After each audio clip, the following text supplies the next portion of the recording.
Unë jam këtu në Hotel Grand, në qendër të Prishtinës, siç keni mundësinë ta shikoni në këto momente, dhe pas krave të mi, prishtinasit, por dhe qytetarët e tjerë shqiptarë që kanë mbritur nga Shqipëria, nga Mali i Zi, Maqedonia, por dhe nga shtetet e tjera të botës janë duke festuar sot. Kosova më në fund është e pavarur. Unë kam këtu pranë analistin dhe shkrimtarin e njohur nga Maqedonia, shqiptarin Maqedonisë, zotin Kim Mehmeti. Atëherë si e komentoni këtë moment? Po, ky moment edhe nuk mund të komentohet më ndryshe se që kjo që shihet, se vetë momenti që shpjegon, shpesher fjalët janë të tepërta, në fundit emocionet kanë edhe alfabet tjetër, jo atë nga zanoret që përpim fjalët, por si do që tjetë kjo është nata e cila e realizon ëndrrën një shekullore. Kjo është nata për shkak të së cilës shkatruan ditët e veta shumë gjenerata të shqiptarëve, shumë gjenerata të shqiptarëve kudo që ata jetojnë, edhe për të realizuar këtë ëndër të madhe të cilën ne e festojmë. E festojmë duke rikujtuar se kjo fest kur nuk do të ndodhte, sikur mos ishin ato flijime të mëdha, mirë po kjo fare edhe nuk do të thotë që nuk kanë marrë fund vështirësitë, sido që tjetë ka një fjalë që thonë deri tani ishte rënd, tutje nuk do t'jetë lehtë. Megjithatë, zoti Mehmeti, ashtu siç pritej, serbët kanë reaguar në një farë mënyrë. Në Beograd ka pasur protesta edhe ndaj ambasadës amerikane, po kështu të ndërrohet teleshikues edhe nga burime ende të pa konfirmuar mësohet se në Mitrovicën Veriore ka pasur një shpërthim, megjithatë ende nuk është i konfirmuar. Ju si e komentoni këtë?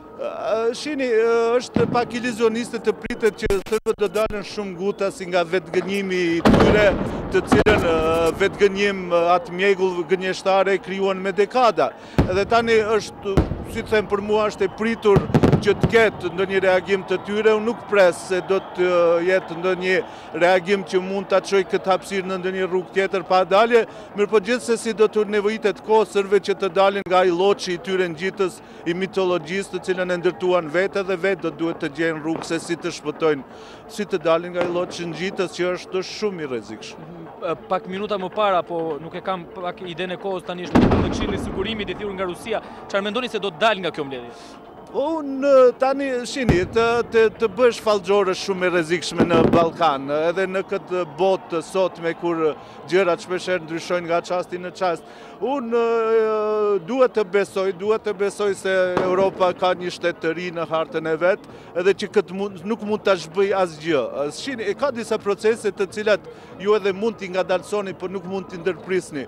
Thjesht me pavarësimin e Kosovës, unë shpresoj se mori fund procesi ndasive, procesi i zhbërjes së Jugosllavisë, dhe pas kësaj fitoni të regioni, fitoni tërë Europa, se do mund t'i kthehet procesi të integrimit të vetë Ballkanit, brenda vetvetes, të një integrimi të mirëfillt edhe të Europës, që ajo të kompletohet, të mos jetë e çale këtillë si që është tani. Përndryshe, të gjitha proceset tjera do t'ishin kundër logjikës së shekullit 21, i cili çon drejt një globalizimi, çon drejt një afrimi të popujve, çon drejt të një ndërtimi të një autostrade, do të thoya ku për gjithë do të ketë pjesë që të udhtojnë lirshëm drejt ardhmërisë së vet. Megjithatë, si mendoni se do të shkojë procesi i njohjes, qoftë nga Europa apo edhe vende të tjera? Ishte pritur në fakt që disa minuta pas shpalljes pavarësisë kuvendit të Kosovës, Shtetet e Bashkuara të Amerikës